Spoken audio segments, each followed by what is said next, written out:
500 वर्ष के लंबे संघर्ष के बाद राम मंदिर बना है और अभी राम मंदिर को बने हुए मात्र 1 साल हुआ है और राम मंदिर को गिराने की, राम मंदिर को ढहाने की तैयारी शुरू हो गई है।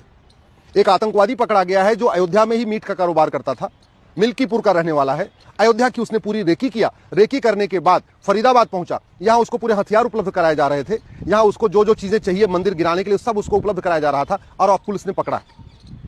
मैं बार बार कह रहा हूं, तू मैं करने से, आरोप प्रत्यारोप करने से, नूरा कुश्ती करने से, बतौलेबाजी करने से कुछ नहीं होगा। गुलामी की सोच, नफरती सोच खत्म करने के लिए कुछ और करना पड़ेगा जिसपे काम नहीं हो रहा है।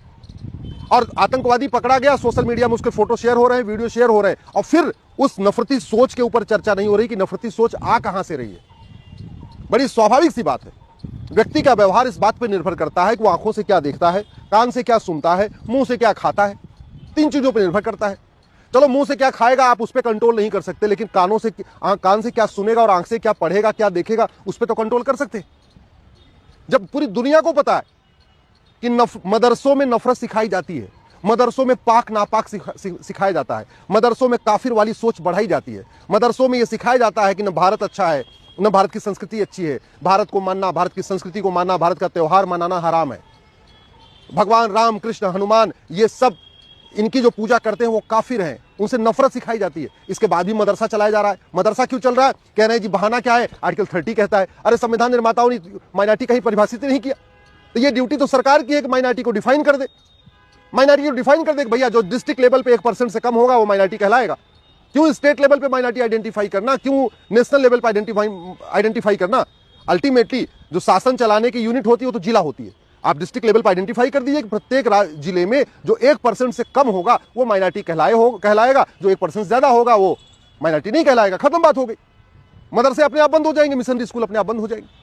अगर भारत को बचाना है तो सबसे पहले गुलामी का नामो निशान मिटाना पड़ेगा।